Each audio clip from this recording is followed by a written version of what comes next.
What if fear of the truth didn't hold us back? Instead of having to do the research yourself, we've done it for you. Tune in each week as real moms drop some truth bombs. Answers start now.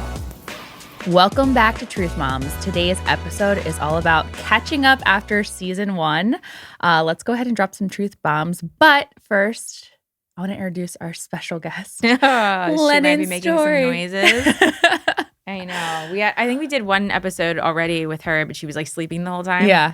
Now she's wide awake because we're at the month. We're about to be a month old. 1 month old. She's our new co-host, everybody. Yeah. Yeah. So I feel like to let everybody know, like when you watch this season, we did a lot right before I right before I had the baby. Mm-hmm. So I look super pregnant, and then there's some where the baby's like in the background because she's brand new. Yes. So they're gonna look a little mixed matched. So Chronologically, it's probably not going to make that much sense because we're just trying to make it make sense for the season and the topics. So if you guys see a little out of order, you're right. It's out of order. Yeah. Because we've already filmed, 3 or 4 already? Mm-hmm. And this is going to be our first episode. Right. Because it's the first one we could do like just hanging out with us. Correct. Yeah. Correct. So I could finally get out of the house. Yeah. With 2 babies. I did it and I was on time. Yeah. I'm proud of myself. Okay, Brittany. I love you to death. And she said it in one of the first episodes, notoriously 10 to 20 minutes late where you go. Yeah. Or an hour early. There was like never. Right. But now in you between. have 2 babies and I'm super impressed. She has been 10 to 15 minutes early or right on time. And I'm like, what is happening? You have another child. What's going on? I think because I'm so frantic to be on time, right? I'm like flipping out. I'm like, okay, River, get in the car seat. Yeah. I don't know how long it'll last. Might be a postpartum thing. And Right. it just goes out the window when they get older. But right now I'm like, and I think it's because I know that I have to get myself ready, a toddler ready. Because usually I think the reason I was always late was I was getting myself ready and then like letting her hang. And now I know that I also have a newborn that has like feeding cues and stuff. So I was like, okay, let me get myself ready way ahead of time. Yes. And then get the toddler ready about an hour and a half before that. And she's been pretty cooperative, knock on wood. So I feel like that's been the kicker is like she's so cooperative that by the time I'm ready to go, she's done. Right? Yeah. She's picked her outfit. She's like so self-sufficient. Yeah. And then the baby is just, she's ride or die. So she's like, all right, give me a new nappy and some boob and I'm in. So we've been pretty good. So we'll see how this rolls once this baby's at a year. Maybe I hope I keep the steady pace, but we'll see. We will see. I think you're doing great. Yeah. It's more frantic and fear of being late than anything. How early did you have to wake up this morning to get all that done? Like you did a lot of backwards math today. Yeah. So mom math. River thankfully has been up at 6:30, 6:45, the latest every morning the last couple of weeks. Yeah. So my alarm sets off 7:15 because I was like, I need to get out of bed. BJ's back to work. So I have to get out of bed and get all the girls ready. And then the first thing, she kind of hangs out a little bit. She doesn't wake up right away, which is awesome. So I get myself out of bed, do all the things for myself. River's either playing with something or watching a morning cartoon. Yeah. And then by the time I'm done, River is like, Mom, you're getting ready. I want to get ready as well. Mm-hmm. So that's about 8:30. Okay. And then, and like with her, River wants to be super helpful. So she takes literally 10 minutes to get ready. That's amazing. Yeah. So we were done by 9. We were ready by 9. That's awesome. Yeah. Yeah. And then it's mostly getting the dogs. That's the other thing is the dogs. The dogs, yes. Getting them fed and outside. And George likes to take his time. And then I have to time how long it's going to take me to get somewhere. And I'm like, we have to leave the house by this time. Yeah. Yeah. Yeah. It's a lot. It's a lot. But you are crushing it. Yeah. Yeah. I watched TikTok a lot during my pregnancy. And one of the things I realized about multiple moms is that someone was like, it's hard. I can't believe you do two. I feel like not that 2 kids is easier, but I feel like because you already have one, you realize how long things, I think first time moms, you're just figuring it out. Yeah. So you're like, oh my God, I didn't think that it would take a baby, at 6 months, a year, whatever have you, at those milestones to get ready this long. Yes. I know how long it takes to get a newborn ready. And so I think I have that time limit down. Yeah. I also know that River is unpredictable. And so I give myself an hour for her. Yes. But that took 3 years to figure out. Yeah. And now you got it down so you have all this time. Yeah. You blocked it off. Yeah, you think like when you first have a kid, it's going to be like, oh, I'll just get him ready in 5 minutes. But so many different things can happen, like spitting up or like a blowout or. And you forget that you have to eat. Like you have to eat. Oh, yeah. You have to nourish yourself. You have to put in time for like playtime because sometimes they don't want to get ready right away. Like River's like whole thing right now. We got for her birthday, we got our, Christmas. We got our dollhouse. And so she wants to play in the dollhouse. Well, that's a good 30 minutes of a dollhouse. Right? Yeah. Even if you time yourself, you're not.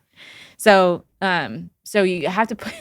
With toddlers, you have to put in playtime because they're not going to necessarily, whether it's a tantrum or actual playtime, they're not necessarily running on the time you are. Right. So I literally have to give myself an extra hour just in case she doesn't play by the rules. Yeah. Yeah. It's crazy. Okay. I'm going to kick this off with a couple questions and just kind of get into like the whole rundown. Looking back on season 1, what's something that you learned about yourself? Looking back. That I say a lot. No, I'm just kidding. I think season 1, I realized I take myself a little too seriously. I think especially with one baby, I said this before. Sometimes I think I was that annoying first time mom where I'm like, I'm going to do it this way, and I think everybody has that in them of like, I'm going to do it this way, or I know this, and you start down the research. Excuse me. She has something to say.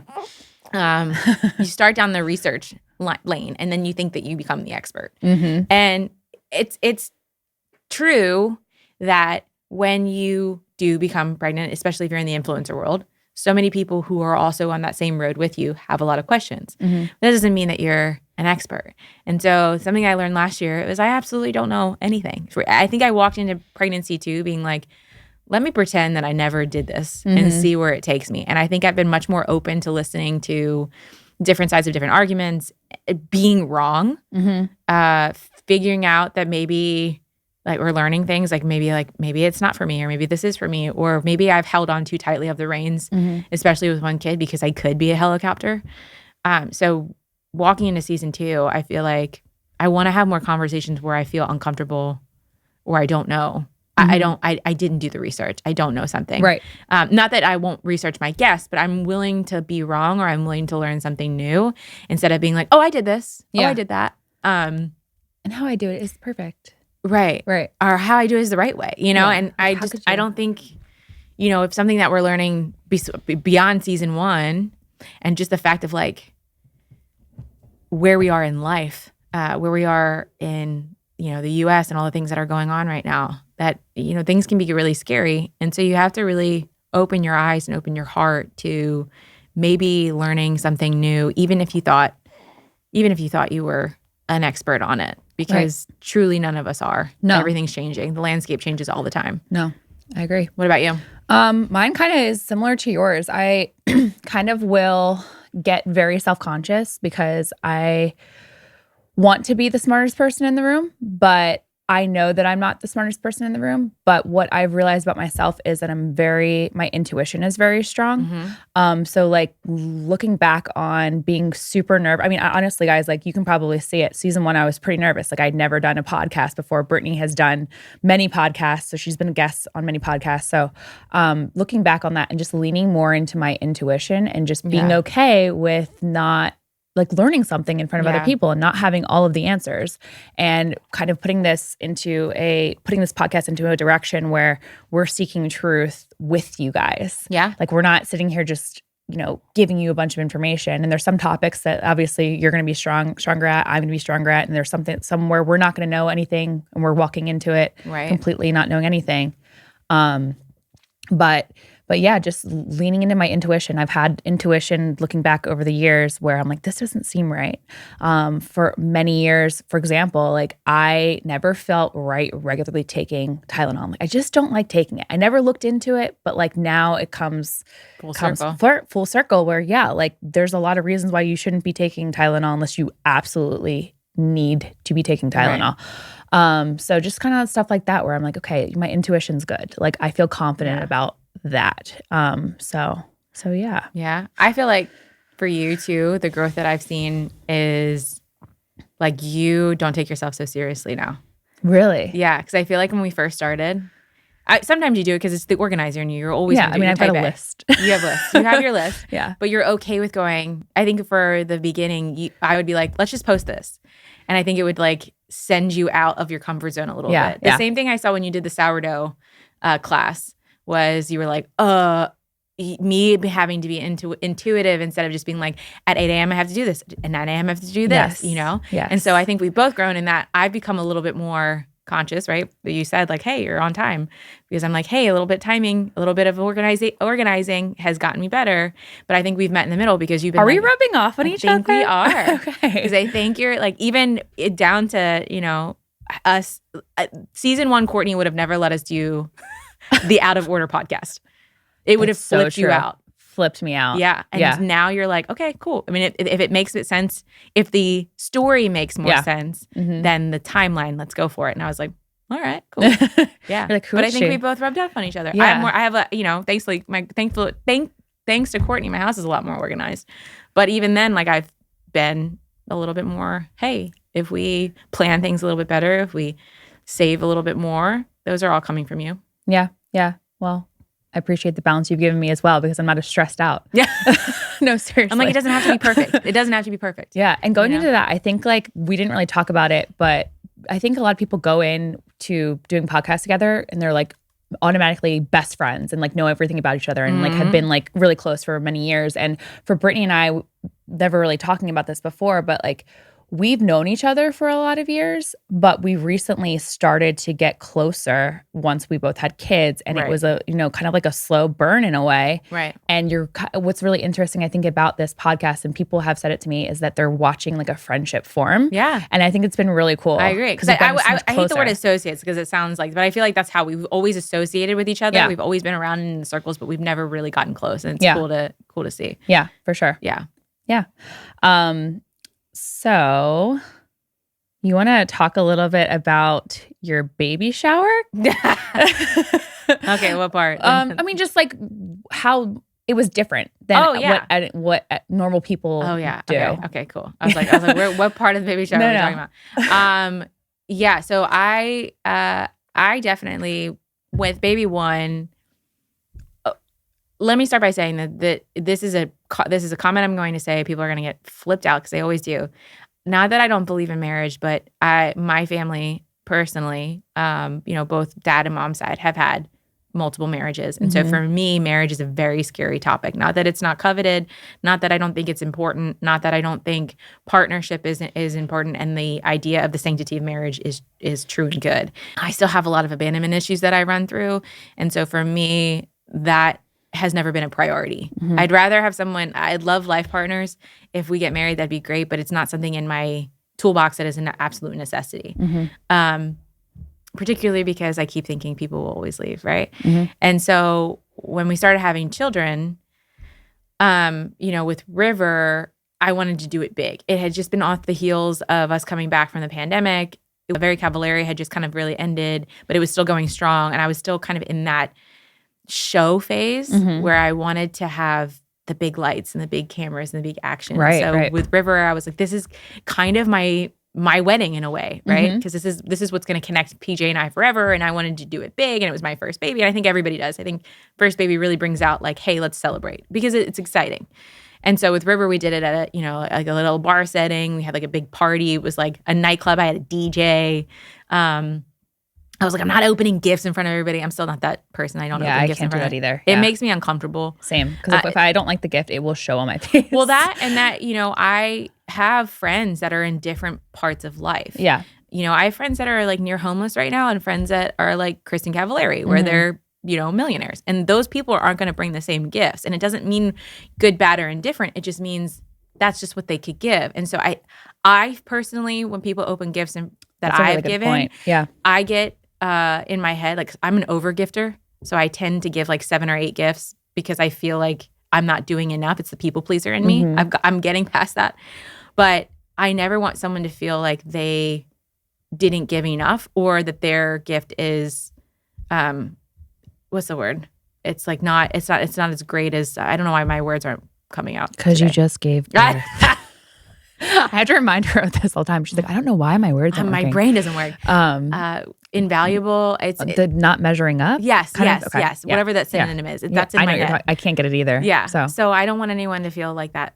And I just don't think that it's important. Also, my family tends to give gifts and they're like, they have to see them open it. Oh, yeah. I didn't like that because it tells me that you care more about giving the gift than the gift being given, right? So I want you to see the gift, enjoy it, know that I thought of you, and make it feel sentimental. I don't need to see your reaction because that says I need to see the reaction from you more than you actually get that gift. And I don't like that feeling. Yeah. I know that that's different from everybody else. Again, tons of baby showers do gift openings, and I think it's beautiful. It's just not for me. Yeah. So anyway, so Rivers was like this big party. It was huge. It had DJs. We had like, it was like a nightclub basically in there. And fast forward to baby 2, one of the things that I said at the nesting party was a lot of those people don't exist in my world anymore. And a lot of those people were just friends of friends. I'm like, oh yeah, come, it's a big party, right? Yeah. And when I had River, one of the things I realized that was missing was support for me. And it, I started to really look culturally at how we do motherhood. And one of the big brands that I really love that I hope we can start to partner as we move into season 2 and 3 is called Matrescence. And they taught me what matrescence is. And so, you think about childhood, adulthood, womanhood, these are all places in life where you develop and you create this life circumstance. And matrescence is the hood of becoming a mother, right? It is truly that moment of your world changing from just, an adult female to a mother. And that, that can be just as confusing and hormonal as teenagehood. Absolutely, yeah. And so I really started deep diving on how we support the mother in that process of becoming a mother, whether it's one, multiples, or whatever. It's just that moment of supporting her and being there for her. And I looked back at how great the party was, but it was empty. It was empty because I didn't do, those people that I invited were just good time Charlies, right? And not that there's anything wrong with it. I still love them. But that's where you kind of were in your life. You weren't into that. Right. It was a me thing. Over. Right. Yeah. I was very superficial in my friendships because I didn't want to get hurt. Same thing with like the marriage thing, you know? PJ and I have more than ever now have been talking about marriage because it's more of like, it's a commitment. We understand that commitment, that level of like loving each other. Like we really take the time now in our relationships to tell each other we love each other. Right. And so with my friendships, I've become more intentional. And so it didn't feel right to just do a big party. Obviously with the second, a lot of people do sprinkles. But for me, in my research, when I was looking at these nesting parties, it started to becoming super trendy. And it was the idea of helping mom in her home. One, it was great because everything was there, right? And two, I never even really welcomed anybody in my home. My home's not like a big mansion. It was something I was never really proud of. And I kept asking myself why. And it's because I do this social, comparison online of like what a house should look like, what a yard needs to look like. Yes. And I thought to myself, well, how narcissistic is that? That the only time I want to invite somebody is when I'm at 100%. And so the best time to invite people into your home and to have them support you is when you are on the verge of going back into motherhood, right? This newborn bubble and all of the things that the house needed to feel like a home. And the nesting party really brought out like, what are things that I need help with? Like I truly needed help with organizing a little bit, food, food that was nourishing for me, friends that I knew were going to come days, weeks, months later and still be there for me, when I'm going through whatever postpartum looks like. Yeah. And that was really important to me, not just to invite whoever, but to invite people that I felt were going to support me. And so I also looked at, because I'm Thai, like that heritage of the idea of getting mom prepped, of preparing the mother for this time that is going to be so special. And so we did the candle, which I had everybody light their candles when I went into labor. I thought that was amazing. That was awesome. I texted all my girlfriends, the idea that I'm seeing my candles being lit and I know everyone else's candles being lit because they're there for me. The idea of the 7-knot string and what that meant in different religions, but also the fact that we were kind of always going to be connected. Can you elaborate on that? Yeah. So the string, the red string there's different meanings of it in Hinduism and Judaism and Christianity, and in Buddhism as well. but they all kind of have a very similar meaning where you are reminded that whoever you meet in life, you will forever be connected by this invisible red string. And so some places like Buddhism and Hinduism have like the evil eye associated with it to say that, you're protected. But whoever you meet in life, you are forever connected to them. They are part of your story, which goes back to also how Lennon got her middle name as well. But so it was important to me to gift instead of, last time it was like I gifted everybody weed, I think. It was, or CBD. Yeah. In my gift baskets, it was, yeah. Wait, I was not expecting that. Yeah. I gifted everybody CBD, Tennessee CBD. It was a Delta 8. Okay. Yeah. And I remember Kayla being like, is this actual marijuana? I was like, no, I wish I could gift everybody marijuana, but that was my thing. I'm like, cool, dude. Kind of feel the same. Peaceful, whatever. I gifted candles back then too, but it was more like, oh, smell good in your home. Yeah. And this time they were like these tiny little battery lit candles that were going to last the whole labor because that took forever. Yes. And then, can I just tell you that every morning that I woke up and I saw the candle, I was grabbing my phone to see if you had given birth. And it just would remind me. I would see that candle and I'm like, oh my gosh, she's still going through it. Yeah. She's in labor. What is she doing right now? You really did feel connected. Yeah. Yeah. And then the thing about the red string was, at the end of the day, I wanted to give something that made me feel that I was showing my appreciation for my friends in the room. Yeah. And so it was really, both of them were fun. Both of them had their own, the first river was this fun, awesome, bring into life, bigger than life circumstance that, having this baby and we're celebrating. And the second one with Lennon was more like, I know how important this is. I don't need a big party to tell me how important this is. What's more important to me is the people in my life to know how important they are to me so that when time comes and I need them, they feel that mass connection and vice versa. If you're needed, if I'm needed, I'll be there for you. Yeah. And so it was more connection and the other one was more party mode. Yeah. But they were both great. No, they were great. I think everyone felt really special to be in your close circle when you were she gave this amazing speech right before we all went off and did our organizing little areas.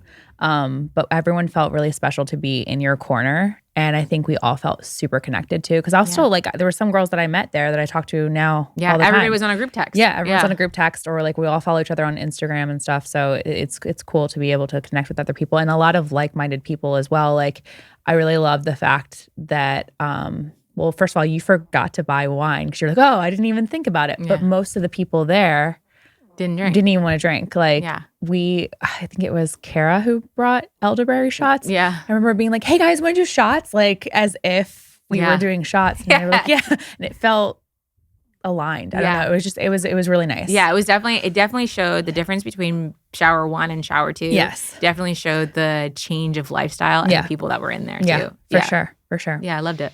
I'm going to completely switch gears. Okay. Why do you look so scared? I don't know. What are you going to ask? And the Eagles won the Super Bowl. Oh, yeah. So I'm wearing my Eagles hat.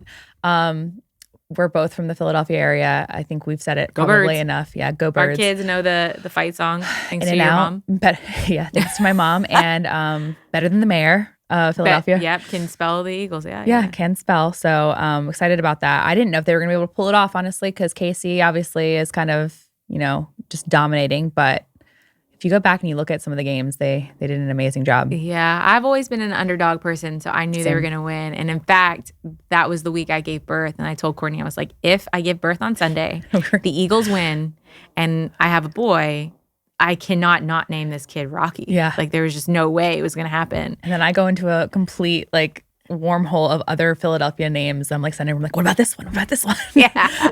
You sent me a few. I was like, oh, I don't know where you're going with this one. But yeah. But anyway, she turned out to be a girl. I gave birth before the Super Bowl, but they did win. So one of 3 things did happen. Yes. Yeah. Hey mamas, Courtney here. Real quick, if you're loving this chat, let's make it official. Hit follow, leave a quick review. We actually read every single one. And take a screenshot to share on your Instagram story. Tag us at TruthMomsPod so we can send you some love. All right, back to it. Which one do I want to go to next? Let's see. I hate my haircut. You're like, what? Okay. Can I just tell you this story? Your hair is long still. Okay, but I asked for a. You're like, this is really taking a turn. We went to like Eagles winning. I was about to be like, oh, Jalen Hurts and his story. And Oh, well then go. No. I can edit that together. No. We're editing all that out. Okay. I will say before we do that, we can actually go back a little bit. The Saquon Barkley story. Have you heard that? No. Oh, okay. Maybe I have. The Hard Knocks. Okay, so you know that there's a reality show that they do called Hard Knocks. Yes. Where they go through. Yes. So ironically, the season that he's brought, there was a conversation about Saquon leaving. Was it Cowboys? Where was he coming from? I forget. No, New York Giants or New York. Yes, it was the Giants. Yes, it was the Giants. So if you guys go back to watching Hard Knocks, or even if you just look at TikTok, they have this specific moment, and it is literally like karma or the idea of this bigger purpose for you. But they're talking about trading Saquon. Okay. And there was a couple of people on the board, and the GM of the Giants is just I'm sorry, he's a dick. He's one of those suits that, like, doesn't maybe not even care about the game, but he just kind of like sits there and he's like, well, we're going to get rid of him. We think he's going to go here and blah, blah. And he's like just sitting in his desk, the cameras are on him. So he's like, total, peacocking it. Right. And it was one of the coaches or somebody else in the organization came in and was like, hey, I know we're thinking about getting rid of Saquon, but I do think it's a bad idea. And I will tell you this. He said it like literally word for word. He was like, if he goes to the Eagles, like not that he said I don't know if he said he will regret it, but he basically was like, I have a hard time letting him go to the Eagles. I think basically something will happen if he goes to the Eagles. Like we will regret sending him there. Yeah. And at that point they thought they were off the table, right? Yeah. So he goes, same season. So he got let go. Yeah. He goes to the Eagles and he wins the Super Bowl. Amazing. Yeah. So I just love that for him. I love that. And I also love he grew up in the PA area. Yeah, did they go to Penn State, him and his wife? I think so. They went somewhere up north. But we're great Eagles fans. Right. between Saquon's story and the fact that Jalen, I got to say this about SportsCenter. I watch it every morning, and I love Stephen A. Smith. I love him. This is something I didn't. Oh my God, makes my day to watch him. I used to do animated. He is as we go through this season, and for us, for Truth Mom, I was like, I need to be more animated. Like I need to care about stuff like Stephen A. I need to get involved. There she is. Yeah, I love it. But I just love how he is. No matter what he's talking about, he is so animated. Mm-hmm. He just has so much knowledge about what he's talking about. And I was like, that's what I want to be for Truth Moms. I want to know what I'm talking about, and I want to be passionate about it. Yeah. Anyway, so Stephen A. is my morning cup of coffee. Lovely. I love him so much. I did not know that. Yeah, he's a bucket list person. He's probably there's a few people in life I meet I probably would have, I would be scared to meet. Stephen A. is one of them. Oh, wow. Yeah. We're going to make it happen. Yeah. Yeah. Also, so anyway, so with Jalen, I will say this about SportsCenter and all of that stuff is that, the whole season, if you look at the way that they, basically, is he good enough? Can he do it? Is he, whatever. And then he wins the second Super Bowl. Yeah. And they start talking about Hall of Fame. Right. And the pressure that these guys have it's to stupid. be great, right? You can't just let them be great in the moment. The immediate talk was, can he win another one? Is he going to be the greatest of all time? And you're like, can you just let this dude enjoy his win after you guys bashed him all season long? Right. Basically said that he wasn't good enough. And, right. I think when he got hurt and they had who was the secondary quarterback that came in? I don't know why his name is escaping me. I don't know. I'm a really bad Eagles fan nowadays. Yeah. But anyway, when they came in, they're like, oh, should he stay? Should he rock out the season and not let Jalen come back? And basically could he win us the Super Bowl? Yeah. And we're so quick to give up on each other, and then you just watch the Eagles and you watch how they, as an organization, same thing with the coach. Yeah. Right? They basically said, he's not great. We shouldn't keep him.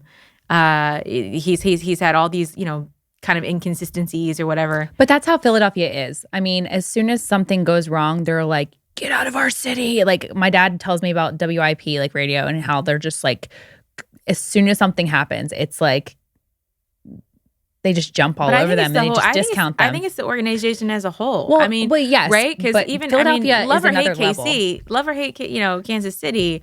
Mahomes was you guys they were matching him up with Brady the whole time, and then they're like, he's not so great. Yeah. right? But you basically, the entire season, you were setting him up for this three-peat. And you were basically saying that he was going to be better than Tom Brady. Yeah. When Tom Brady was Tom Brady, they were the same way, right? Yeah. I even said to PJ, it's really funny to me when an organization wins or when an organization does well multiple years in a row, people just hate them because they're doing well. And then they don't do so well anymore. And they're like, oh, I don't know why we ever thought of them being great anyway. So you just can never win in the idea of sports. It's kind of like motherhood. Yeah. Yeah. That's why I feel. And then the first thing I saw when they won was Saquon and Jalen and the way that they like were fathers, like the way that they held their children. Yes. And they were so excited. The way they spoke, just like grateful to have, they were like, oh, Jalen, what do you think about this? And he was like, I got to think about it for a second. I'm just going to live in the moment. And I was like, man, that is why I love the Philadelphia Eagles. Same. Same. But anyway, we can go back. This is a sports podcast now. Yeah. I used to do sports. No, so I did sports broadcasting back in college. I was on sports radio. Oh, right. Same here. Yeah. But in Miami. I was a pigskin princess. What? Yeah. Pigskin? No, I get it. I just wasn't expecting. Yeah. Yeah. I did it for Hooters, so it really, but it was a pigskin princess, and I would do the my brain just went fantasy football draft. Okay. And I would pick, I did pretty good. I actually was good friends with Tony Saragusa.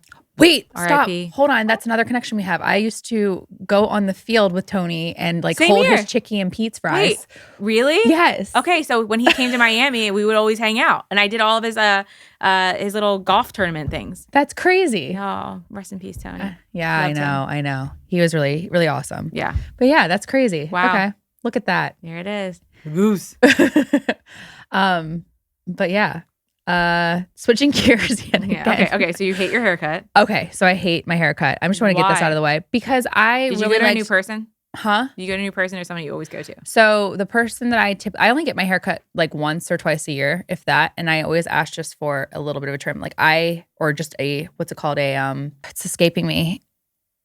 Dusting. I asked for a dusting. Dusting. A dusting. So I've it's never heard that. not a trim, but just like kind of evening out the ends just to kind of make it look a little bit more healthy and not so tangly. It took me 3 or 4 years, my whole life really, to grow out my hair. And I'm just very, very like attached to it.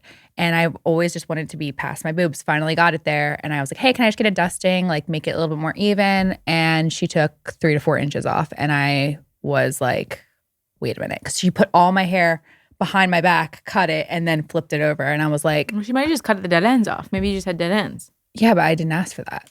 Yeah, but that's what a dusting is. It's cutting off your dead ends. It was a lot. It was a lot of hair. I'd gotten dustings before. Do you apply heat to your hair a lot? Yeah, but I don't get the ends. And I use something called a split end mender. They weren't that bad. I just wanted it a little bit more even. I was doing it for health reasons. No, they really weren't. And I kind of like that look, that like shaggy kind of like whatever. And I keep looking at myself in the mirror and I hate it. So why? They're at your boobs right now. I like them like here. They're nipple covers. Yeah, but I want them to be like nipple curtains. So you just take a lot of vitamins right now. I am. Trust me, I am. She's like, I hate my hair. I gotta say, I really don't.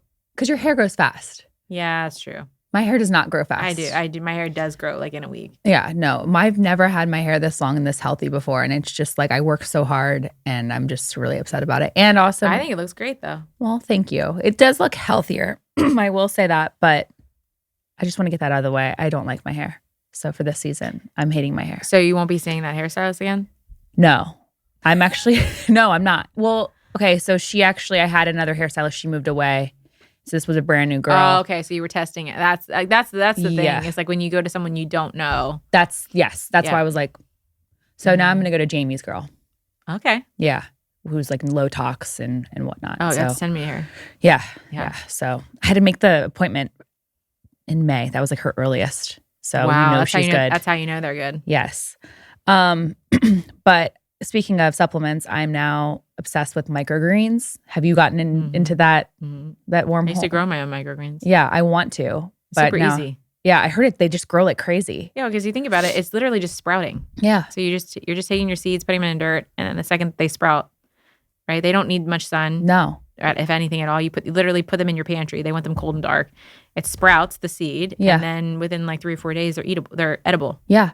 And they're amazing. Yeah. I need more magnesium in my diet. So I've been just going crazy on the micro radishes because essentially, if you guys don't know about microgreens, like they're just packed full of nutrients. Like having a pinch of broccoli is like eating a whole head of broccoli. So like getting that iron and everything just in one little pinch. Yep. And at night, I'll take the micro radishes for number one, sleep, but just also I need more magnesium. Like Jamie was like, you need to double your magnesium. I'm like, that's really expensive.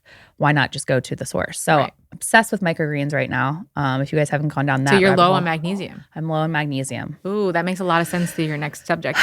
Oh, look at you. That's where I was. So we have currently been trying, this will be our 4th month of trying, and a little bit, I know it's not that long, but a little bit frustrated right now. I feel you. I did a lot of stuff to prep. I think we talked about it on the podcast before. So I really got ahead of making sure that, my levels were good. My blood work was good. And I did improve on a lot of things. Parasite cleanse, everything came back perfect. But my magnesium was low and my D was a little bit low still.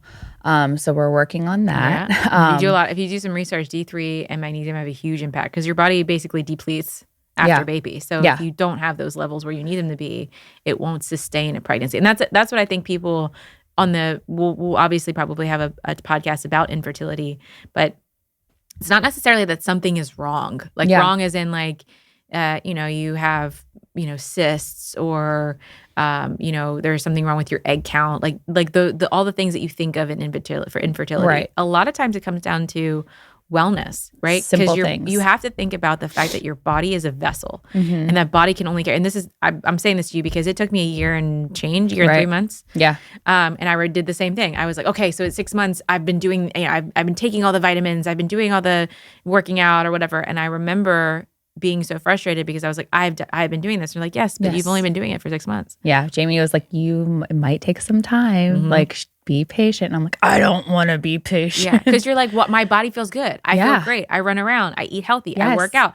Right. So you don't realize that even though it takes 21 days for your body to develop or to drop a habit, it takes way longer than that for your body to then recalibrate what is going on in your body. Yeah. Right. So mine was D3. I was super low on D3. I've always been low on D3. We'll talk about MaxGen throughout the season. But I did basically an epigenetic study on myself, and I learned that I'm prone to being D3 and D3 deficient, and that has a lot to do with fertility, has a lot to do with health. And so when I really got that situated and I started taking magnesium supplements and upping my magnesium in other ways, that's when things started to feel different, right? Even my periods feel different. Yeah. Yeah. So yeah, I'm doing all of that. Plus I did a NET therapy, and I can't tell you exactly what it stands for at the moment. But Neuro something? It's like neuro-emotional technique, I think is what it is. Okay. We're going to have him on the podcast. I want to hear about it. Yeah, I think that's a whole podcast in itself. It's a whole podcast. Because you were trying to tell me about it, and I was like, what? Well, it covered so many different things. Like 1 minute we're working on my shoulder. The next I'm like crying about my parents' divorce. The next, like, he's like, you have gut issues. So it covers so many different things.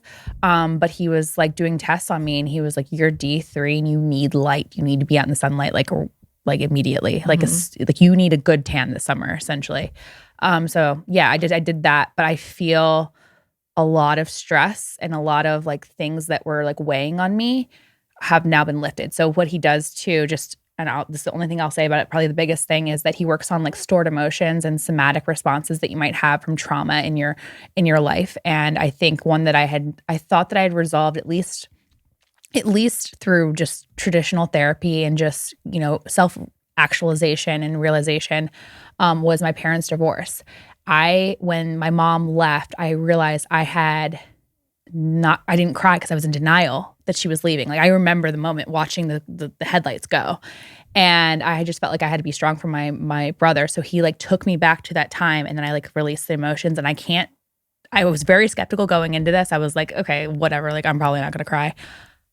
I feel so much lighter. Yeah. It is insane. And I totally believe in this therapy. Even if you don't do NET, one of the things that I did when you do yoga, right? You carry a lot of emotion in your hip flexors. Yes. And I remember it was very similar in that we were doing these motions and we were hitting the hip flexor motion, and she was talking about It was a husband and wife in Nashville, and they were talking about remember a time where you felt like you weren't good enough, or basically it was, I can't remember exactly the speech, but I was like, what is he saying? And then as soon as I hit this like position, I started ugly crying. Yeah. And so I think that I know people are gonna be like, that's super woo woo. Yeah. I'm like, but you're like, I don't care. It kind of is. It is. But the fact that you don't think you would hold emotion in your body. Yeah. I mean, I'll give you a perfect example.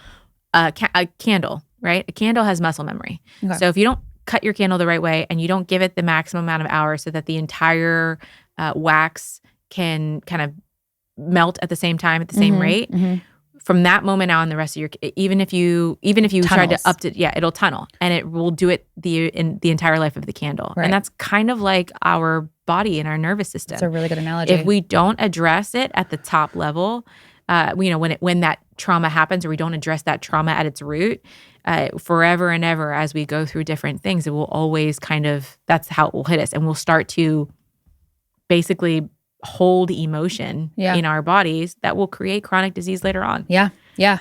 So I basically am a 100% believer in it. That's awesome. But I'm happy for you. I want to try crazy. it. I'm a little scared about what comes out of it, because I want to do ayahuasca for the same reasons. Yeah. And you then don't have to like talk about specifically what is going on. Okay. He just kind of talks about things in general, and then you can kind of visualize it in your brain. I kind of just said it out loud to get it all the way out there, but you don't have to. Yeah. Yeah. I don't know. It was really cool. That's cool. I really enjoyed it. I wonder if you could do it on me on the podcast then, if I don't have to say, because there's a lot of things I don't want to talk about, but I would love to see. I wonder. We'll ask. Yeah. Yeah. That'd be fun. But yeah, I'm also just getting completely trolled on Instagram by all of these fertility trackers that are just coming at me and just making me feel. Oh, because it's listening to you. It knows it knows that you're obsessed, and It's especially when you obsess about something, it just shows up. Yeah. And now I want one. But why is it a gut punch? Because it just reminds me, like, if I'm like going throughout my day, like, oh, like you're still not pregnant. And then like some of the ads are so targeting that they're like, you're not going to get pregnant without this. So now I want one. So if you guys want to sponsor me, that's great. Through my pregnancy, if you guys want to send one over. No, but I felt that way. I don't love the I marketing. get that. I felt that way. And I will tell you, that was the one thing that actually worked out, was when I stopped and I know people say that, like, when you stop focusing on it, but you become so obsessed with it. Like, especially, I think going from 1 to 2. Yeah. You know, maybe more if you wanted a bigger family. But I think the idea of like 0 to 1, right? Like that first baby, definitely. Because mine was unplanned, so I never really thought that. But going from 1 to 2, and like, I wanted her to have a sibling so bad, and I was going to do whatever it took. And then I'm like, time's ticking. And I also think it's a factor in later pregnancies, right? We're both at the mid to late 30s. We're heading into that land of like perimenopause. Will we continue to be able to be? Because that's not true either. There are plenty of women now in their 40s having children, right? But it's still. You're not in your 20s anymore, right? You know? And I think about it all the time. I'm like, man, I should have. And I was like, no. I go back. I'm like, no, I would never. Not that I wouldn't have been a good mother, but I was never ready in my 20s. No. Right? And so, but I think as you get older, that it is a time clock. And no matter what, you obsess with it, especially when you want it so badly. And so to tell yourself to relax almost makes it worse. It literally makes it worse. I was thinking about that this morning, and I feel so much more pressure to have a second. And I never understood when people said that, because I'd be like, you have one, like you did it, like, which also makes you feel more guilty, because you're like, I have one, I'm fine, I'm good. You know? Like, there's so many people that can't even have one, but like, you just want that second one, and you want it to a certain like, what's it called? Time frame, but like, you want a certain age gap. Yes. With your other one. And you're like, I have this picture in my head. Like, I don't want to have a 4-year age gap. Like, that is like, that's what me and my brother were, and we do not get along. And I just do not want that at all. So yeah, that's where I'm at. It's a lot. My earliest age gap was 7 to 17 years. So I think I wasn't really worried about an age gap too much, except for the fact that there were a few friends around me that were having 2 under 2, and I wanted it so desperately. So did I. Because I was like, oh, it'd be nice to, like, they were both in diapers together. But then I think about it, and I'm like, the way that River is, I know this sounds cliche, but wherever you're at in your fertility journey, and also there is such a thing as secondary infertility, right? Because your body is depleted, and you have to get yourself to that point. And I know that there are a lot of women struggling with fertility, but if and when you do get there, and I'm going to say when for you, but there's times where it doesn't work out. Whatever is supposed to be in your journey, I truly believe, because I was so obsessed with a certain time frame, and then I became obsessed with a certain date. Because every time the due date would come and I'm like looking at my 2-week wait, I'm like, oh, it's going to be this because I'm going to have this whatever, and this baby's going to be due on this date, and that's going to be special because of this. Even down to her due date. You know, we were like, oh, it's going to be, I remember my mom being like, it needs to be 2/5/25 because that's a cool date. And sure enough, I went into like real labor 2/5. You did. But she even said, this one stopped. And I remember joking with the doula being like, even she was like, I'm coming when I want to. Yeah. Yeah. You know, babies come on their birthdays, right? Yes. The whatever is meant to happen in your life, even if right now you're not settled in that answer, if it is a 4 age gap, even if it's something that you didn't want, it can still be beautiful. Yeah. It is truly what is meant to be will find a way. And so I was that way. I was like, oh, 3 years, you know, like, and I remember a friend of mine being like, I wouldn't want babies with the same birth month. And it really pissed me off because I was like, oh, well, my babies have the same birth month. Yeah. And now I think it's even more special because River was like, it's my birthday. My sister's here. And she was at 3 years old, she's old enough to know that. And I didn't say like she's a gift to you, right? Because I don't want to put that on her.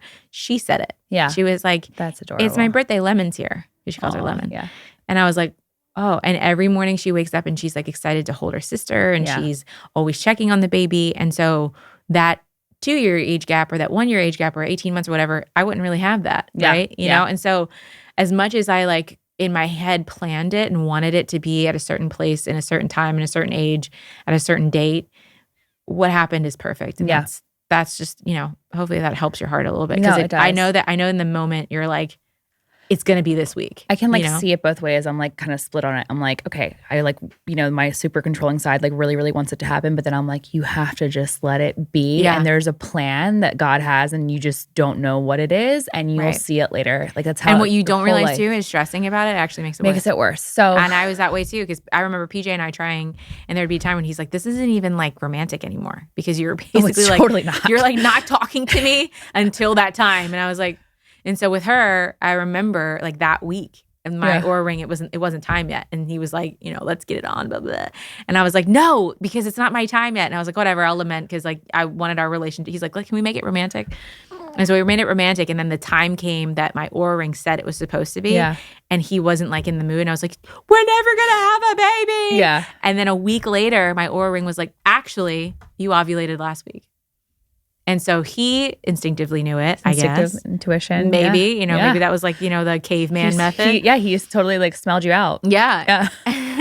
And, you know, and me, I was like so on top of it that I wasn't just letting it happen how it needed to happen. Yeah. It's okay to be aware of these things. I remember our primary care physician was like, the second I got pregnant was like, turn that Oura ring off because you are going to be so obsessed with your temperature levels and your sleep levels, it is going to wreck you for your pregnancy because it already wrecked you for pre-pregnancy. Yeah.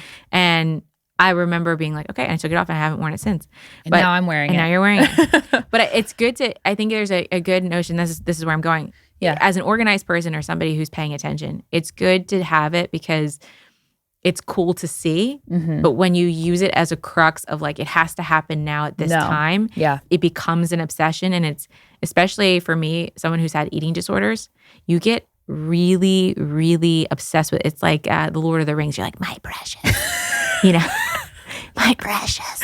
No, like I'm already obsessed with it. Yeah. You're like, I slept so good last night and I'm ovulating. It's like, you might be ovulating. And I was like, okay, we have 4 days. Let's get it on, you know? Yeah. And so I think, for you, if I could offer anything that I learned with this one is, yes, pay attention to it, but don't let it become your obsession because it will hinder more than it will help. Yeah. Yeah. I appreciate that. Yeah. And so those apps just like tell me to go fuck off. Yeah.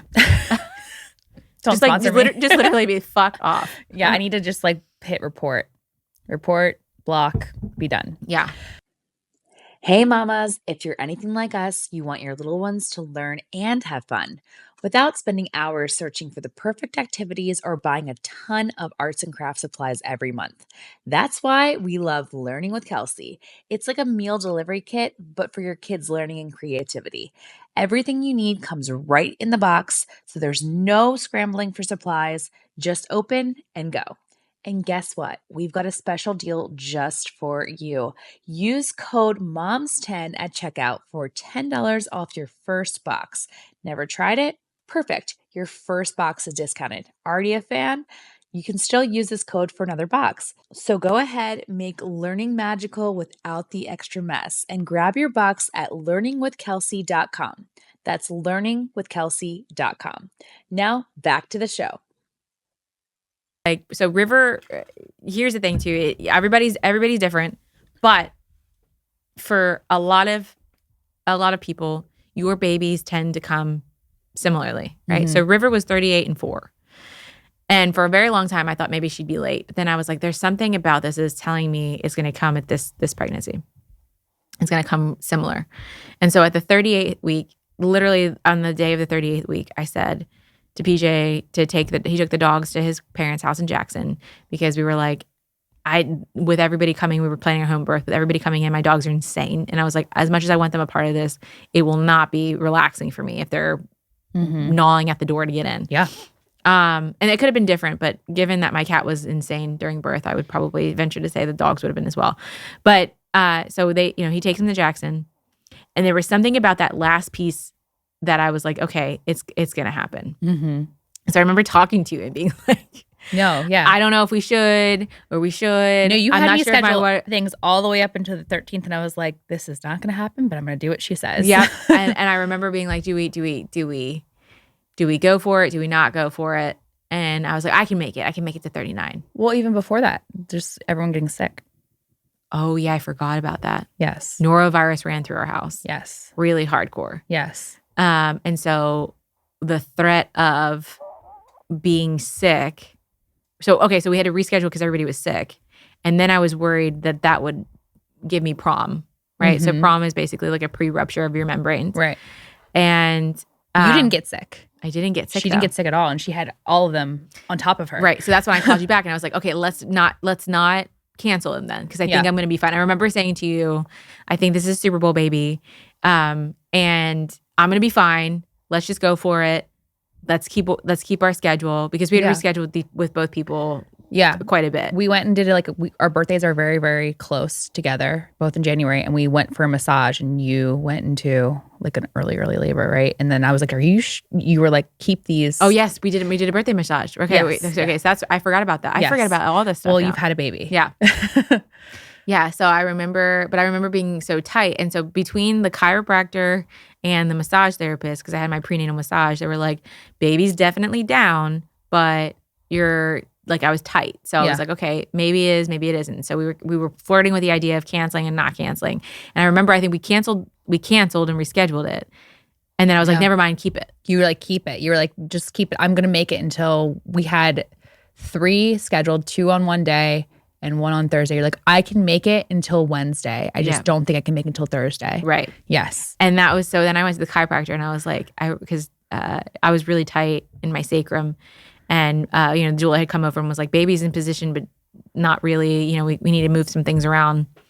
And I remember going to the chiropractor, and I was like, hey, so I have a podcast on Wednesday. Do you think that I can actually get that done? You asked that? Yeah. I didn't know you asked that. Yeah, that's why I said, I think I can make it till Wednesday. Yeah. So I had asked her, and she was like, maybe Wednesday, definitely not Thursday. And sure enough, baby came on Thursday, right? So anyway, so we go into that week, because it was Monday that happened.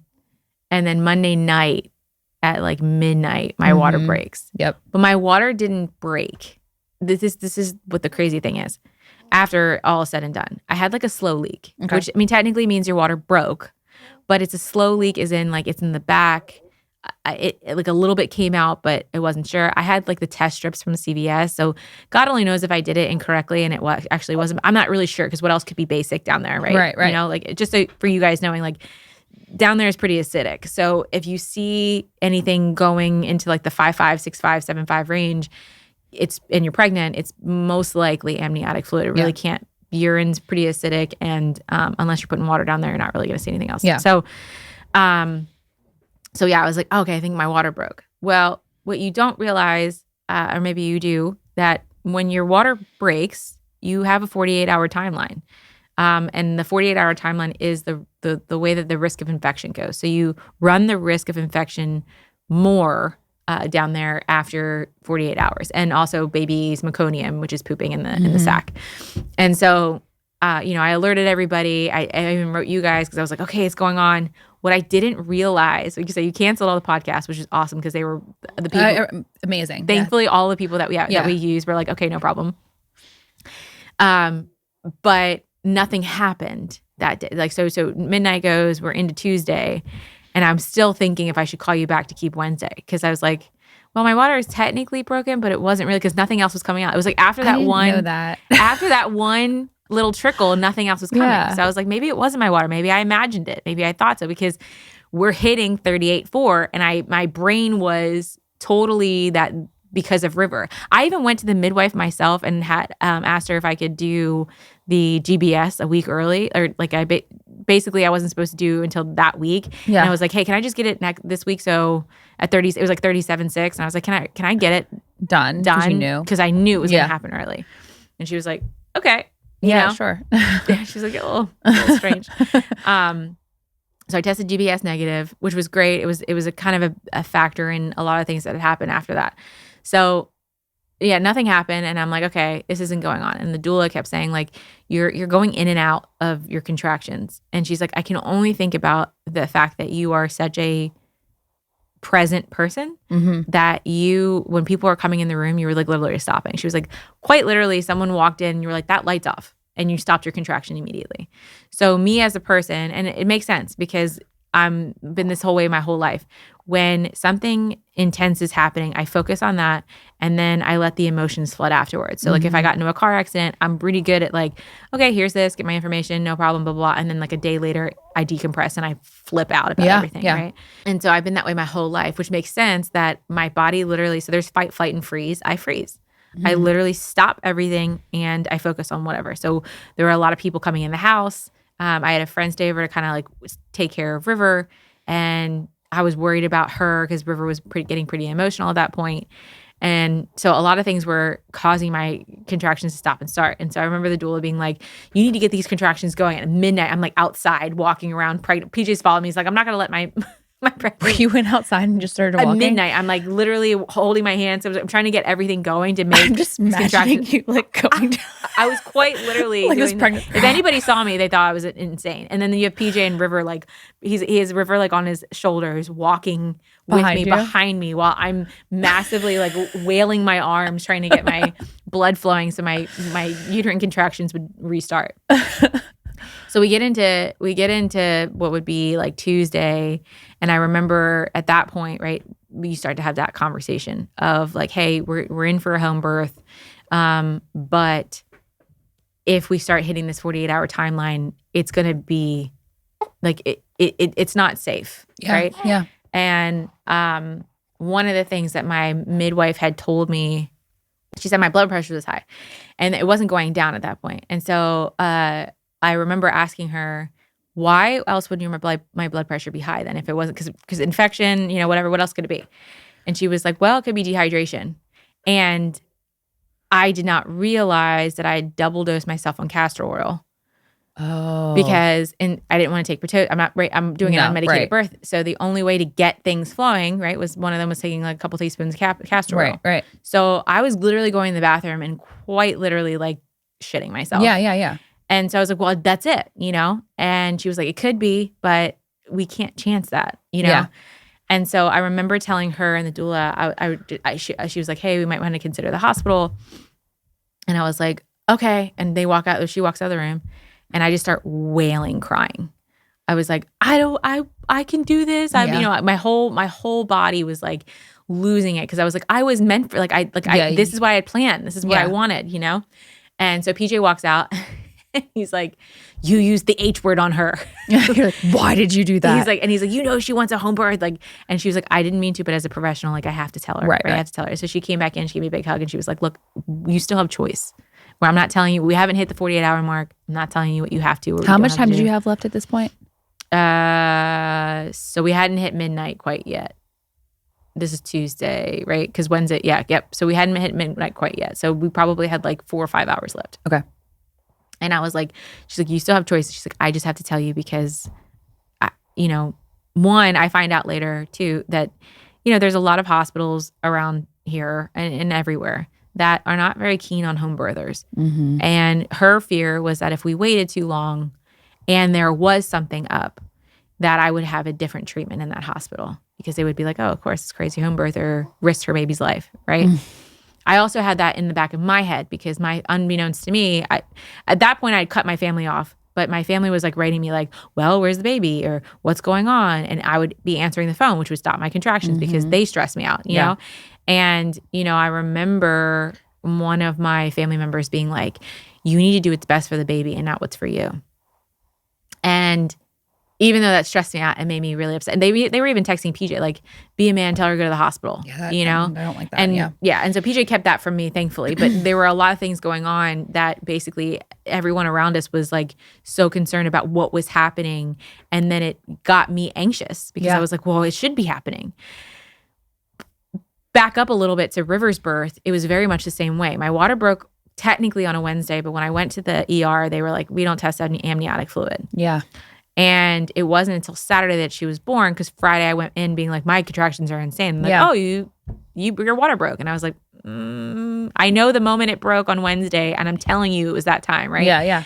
And because you had a slow leak then? I had a slow leak then. Oh, okay. So again, this doesn't always happen, but my babies came very much the similar way, right? Yeah. There was like maybe a slow leak. And I remember my family back then being like, you need to go to the hospital or your baby's going to suffocate in the womb because you're going to lose amniotic fluid. And my OB was like, yeah, you'll have an infection before that happens. Yeah. And also what can you do when the ER tells you that the amniotic fluid's not there? And so I was like, maybe this is happening again where I think it's the amniotic fluid and it's not. Maybe it was discharged and I misread it. Yeah. But now we can't be certain because we're too far gone. Right. So I remember telling the midwife, like, I can totally do this. I was like, I wish you guys would just believe in me. And she like held me so tightly and she was like, it's not that I believe in you. I know you can do this. Yeah. I need you to believe that you can do this. And the doula said to me, the name of the game is surrender. Mm-hmm. You either surrender your ego and we have this baby in a hospital and it can be beautiful. It can be everything that you want. We'll go to this hospital, we'll transfer, we'll do all the things. We'll make it a big, beautiful experience. It doesn't change, right? I think for me, it was my ego. Like I was so bound and determined to do it this way because I wanted to show everybody I could instead of saying, this is what's meant for me and my baby. Yeah. So she's like, you either surrender your ego and we have it in the hospital and, there's nothing wrong. It doesn't make you less of a mom. I know that you wanted this, but stop thinking that it means failure or not. Right. Right. Or you surrender your environment and you stop trying to be in control of everything that's happening outside these four walls in your room because the second you pay attention to that, everything stops and your body is like a light switch. Mm-hmm. So either let's pay attention to you and your baby. Let's kick everybody out. My doula got so sassy with everybody. Everybody out. Let's go. We're not doing this, Yeah. And so I remember at this point, I was like, I just need 2 more hours. I need 2 more hours. And I was like, I told the midwife, I was like, I'll surrender at this point. Yeah. I whatever is meant to happen will happen. And I want what's best for me and my baby. I want this, but I want this if this is the best thing for me and my baby. Right. And so we have a 2-hour timeline. And I remember like she kicked everybody out. We turned all the lights off. It was just me and PJ in the bed. I had let River in the room all that time, and that was the same thing. I was like so paying attention to River. Yeah. So we let River go up and hang with our friends upstairs. It was the first night my baby had like not slept, or like I was like she's not with me. It was freaking me out, but I was like it was what was best for me and this baby. 100%. Yeah. I needed to focus on me and this baby. Yeah. And so I lay down and at that point she had done a check. We delayed a lot of cervical checks. And so she had done a check and she was like, you're not going to like the answer I'm giving you. And she's like, you're only at 4 centimeters. And it was crazy because this is 2 days of laboring. Yeah. Right? Yeah. And she's like, you're only at 4 centimeters and your cervix is a little harder than I would like it to be. It's not opening up. So you're 100% effaced. You're only 4 centimeters dilated, but your heart is a rock, which tells me it's more stress than anything. Yeah. Yeah. And so I started crying and I was like, can you just let me have these 2 hours? And she's like, okay. And I remember looking at her and I was like, if nothing happens, I'll surrender. Yeah. And so I go to lay down, everything's off. PJ's in the bed with me. We're laying down. I closed my eyes and I literally manifested. I was like, okay, my cervix is opening. It's softening.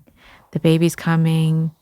And it was like an hour and 15 minutes and something changed. I don't know what it was, but it was like something's different. So I go to the bathroom and I'm bleeding. At that point, I'm freaking out because I was like, wait a minute. I hadn't bled with River, but I also didn't make it past 2 centimeters before I got the epidural. Right. So I'm like, okay, is this the infection setting in that I had been fighting this whole, so I'm like, what is this? So I asked the midwife and she was like, well, usually blood doesn't generally, it depends on the type of blood. Let's take a look, right? Yeah. So I like wipe myself and I pull out my hand. She's like, no, that seems, it was like bright red. Yeah. And she's like, that seems like it could be. And I was like, cervical? And she was like, yes, because I had also Googled before I told her. Yeah. What is it? So when your cervix is softening, your cervix is a huge muscle. Yeah. Well, there's a lot of veins on there. Yeah. So if your cervix is softening and opening up, well, it's going to break a few blood vessels. Right. Okay. So at that, what I didn't realize was the midwife had stayed. Yeah. She was the only one to stay. She was sleeping on my couch. And so when I texted her, she was like, can I come in? And I was like, oh, she's here. Yeah. And she just had never left me. And that's something that I think when you look at medical professionals, right, you don't always get that like level of care. But also, I mean, I don't expect anybody to sleep on my couch, but there's just something special about Jennifer. Right. So I showed her that. I said to her, I was like, do you mind doing another cervical check? Because at this point now there's been 2. She's like, okay, well, the risk of infection is going up. Yeah. And we're now past this, like we're at this point where we're like, we have to make a decision. Yeah. And I was like, okay, if you go in and nothing has changed, we'll leave. Yeah. But if something has changed, I need you to just hold on with me. So she goes and she puts her hands in to check and she goes, you're 6 centimeters. Or I'm sorry, you're 7 centimeters. That's what it was, 7 centimeters. Oh, dang. And I was like, so I went from 4 to 7 in an hour. I had a 2-hour time limit. Yeah. Mind you. Yeah. And she's like, and your cervix is very soft. And she's like, I need to check the baby's head though, because the baby had been in station 0, which is at the very end, right, for a long time. So we need to check the baby's head that it's in there. She's like, because what I'm wondering is if the bag just had like a slow leak in the back and the baby's bubbling all this amniotic fluid at the top. Yeah. So she barely touches the cervix at this point. And the bag popped, a Hollywood gush. Like it was like, oh, PJ's wow. on the bed. PJ's on the bed. She like, because it had popped so fast. Oh, so you're and on the furious. bed. You guys are both on the bed. Okay. I'm on the bed. Yeah. It had popped so fast and so furious. Thankfully, she put like paper down and everything. Yeah. It had popped so fast and so furious that PJ was asleep, and she literally like puts her elbow, like she jumps out of the way with her elbow and like lands on PJ, and PJ jumps up and he's like, "Oh my god!" She's like, "Well, I'm glad you're awake because we're about to have a baby." And I was like, Oh, really? It's go time. Yeah. Yeah. And so I was like, are you sure? And she's like, yeah. She's like, you're in active labor now. Like you're 7 centimeters. Your water is broke. Brittany. Yeah. And I was like, so I'm freaking out. And I was like, oh, well, that felt like a lot of pressure release. Are you sure that that's it? And she goes, yeah, it feels like a pressure release because you basically had a ball of liquid just burst. Yeah. She goes, but you're not going to feel relief for very long. You probably have a good 5 minutes before you're about to go into active it. to transition labor shows up, which is the hardest part of labor. Is that like the ring of fire? No, that's at the end. Okay. But so basically this is when they get super intense, and this is when you hear like the wailing. Mm-hmm. And I wasn't prepared because I thought these contractions beforehand were a little harder. Yeah. Right. Because I hadn't felt anything like that with River because I basically had a few of them. I didn't like it, and I did the epidural. Yeah. And I was like, are you sure they're going to be? She's like, I wouldn't say worse, but they're going to be more intense. Yeah. So get in your bathtub, because my birth tub had gone cold at this point because we had been like, we had in and out. Yeah. yeah, we had some false goes. And so I go into the bathroom, and no sooner had I turned on the hot water that I just felt everything rush into my body. And when people are describing contractions, they're describing early labor contractions. There's no way you can describe active labor contractions. It is a totally different ballgame. Yeah. It is quite literally like a train is running through you. Wow. And it's not to scare anybody, but it is intense, right? And it's beautiful. Yeah. But you're like, I think there was a point where I literally grabbed the doula and was like, help me. I think like you have it out on of breath. video. Help me, please help me. And she's like, you don't need help. You're good. I'm like, but your body. I remember one of the things in the birth class with the doula. Thank God we went to that, because that's another thing. When you go to birth classes, you're more likely to get the outcome that you want because you've got knowledge of what's supposed to happen. And I will never forget that Katie, the doula who had done those classes, had said, there's going to come a point where you're in active labor and you're going to just disassociate. and your partner will know, like you will know when she's in active labor. Another world. Because it will be a different world. She will be gone. And PJ was like, she was right. Your whole face changed. Not like, oh shit, something's wrong. It was just like, I'm going through this. Yeah. And we've got to go through this, you know? Yeah. So I'm wailing. I don't remember getting from the tub to the birth tub. I don't remember it. Oh, wow. I just somehow had the strength to get up in between contractions and get there. And when they talk about rest, that was the one thing too that, you know, in breathing and in these classes that you learn is that when people are thinking rest, they're thinking like you can take a nap. No, you can't take a nap. You got a couple, like a minute or two, maybe 30 seconds, maybe less than that, of just like catching your breath and then rolling into the next one. And as so long as you know that means your baby, you are that much closer to your baby, you can handle it. I think a lot of times as a first-time mom, you're not that pain. When I went into labor with River, I was associating it as like running a race to the end of the race. And with Lennon, it was much more of like, these are waves, and this wave is drifting me to shore, and then the wave takes me out a little bit and then drifts me back to shore and takes me out a little bit, but I'm that much closer to shore. I'm that much closer to my baby. Instead of being like, okay, after this happens for 24 hours, I'm going to have this, and then I'm going to feel this for like 10 minutes and I can take that because it's 10 minutes. Right. It's not linear. And that was the major difference in this birth. So really, truly, the name of the game was surrender. You had to surrender to those waves. You had to be like, okay, I'm going to go to the top of this wave. It's going to be intense. I'm going to wail. And the whole time I'm worried about River upstairs too, because I didn't think I was going to moan like that. Like I had no idea what I was in for. Because at that point I was like, the fuck did I get myself into? Yeah. You know? And my girlfriend was like, no, actually River was upstairs with the doula. We had done some pre-classes as well. And I remember the doula telling River, mommy's going to roar like a lion. And so let's roar like a lion. So we were doing it for like an hour while she was there. Like, whoa, you know? And so she heard me downstairs and she's like, mommy's roaring like a lion. That's so cute. And then she was like, breathe, mommy. So I have videos of her like, so she was in the room, right? No, she was not in the room. At that point, we decided it wasn't appropriate. Okay. And for everybody, I remember asking Jamie, like, how do you feel about kids in the birthing experience? And she was like, it's a very personal question. Yeah. Like, that is a very personal, whether you want it or not. And so during early labor, she was totally a part of it. Yeah. She was in there. She was, the pool to her was a big swimming pool. But there was a point in active labor where I think someone was like, do you want me to go get River? And PJ and I both looked at each other and were like, no. Because I didn't want her to be scared. Yeah. I also didn't want to stop what was happening. Right. And so I was like, let's just keep her where she is. She's safe and happy and cared for. And I can focus on bringing this baby into the world. Yeah. And then as soon as Lennon came, she was downstairs, But upstairs, she could hear it and she wasn't in the intensity of it. She just knew something was happening. She knew something was going on with mommy. And she was You're so connected too. Yeah. Mommy's roaring like a lion. There's videos of River, literally as I'm saying wave, River's like going like this. Oh my gosh. Like breathing, right? Yeah. So it was beautiful in the fact that we were in the same house. She knew mommy was there. She wasn't completely disconnected, but I didn't want her to be, not that she would be. I think, again, it's personal, but I had a feeling it wouldn't go over well with her, and I didn't want a traumatizing experience. You two, just watching you guys are very connected emotionally. Like, she's going to feel whatever you're feeling. Right. 100%. And also, the theme was surrender. And in order for me to surrender to these waves, I had to allow people to take care of me. And a lot of times as a mother, you want to be strong for your children. And I didn't feel like I could be strong for her and me in that moment. I only had the capacity for me. Yeah. And so, I'm holding on to the doula, PJ's in there, I'm holding on, and I've got all these videos of me like just wailing and raving. And it was 45 minutes and 7 pushes later, and Lennon came. But you could have told me it was 3 hours and I would have believed you. Wow. Because it just felt like that, right? Yeah. And I think that's what when people say like, the exhaustion is kind of like the number one level of people, changing their minds or, transitioning to transferring to a hospital, or, going from unmedicated to asking for the epidural, because your mind is saying this is really painful and you're not able to equivocate time. And so if you think you're going to go through that forever, of course you're going to want to be medicated, right? Yeah. And even if you choose that, whatever. But I'm saying if you're going in with the thought of being unmedicated, you have to give yourself the grace of that. You're not going to have that timeline. Yeah. You don't know. It could be 20 minutes. It could be 2 hours. But you have to let your body have that grace of that. It will provide you rest, which I didn't think so, right? With River, I was like, it's going to be forever. I'm going to feel these contractions. It's never going to end.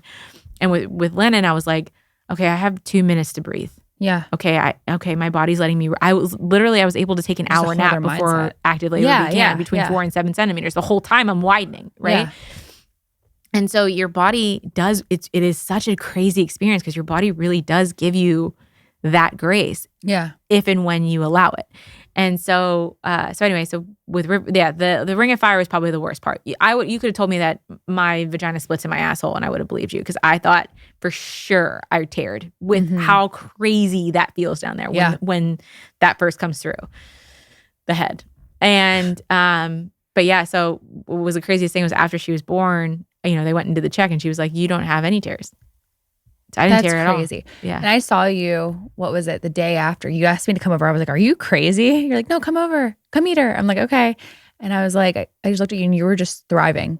You're like, I feel so good. Yeah. Talk about that a little bit because that was wild. Well, I think someone said it to me best is that you choose your hard, right? And maybe it was you. I think that, with River, I look at pictures and I was like, I was so bloated. But I also had an epidural. I also had IVs. It was also my first birth. There was a lot going on in the hospital that provided me the rest and relaxation that I needed in a hospital setting. That when all that wears off and the medication wears off, your body's like, oh, what just happened to me? And you feel that pain. And that's your afterbirth. Right? Yeah.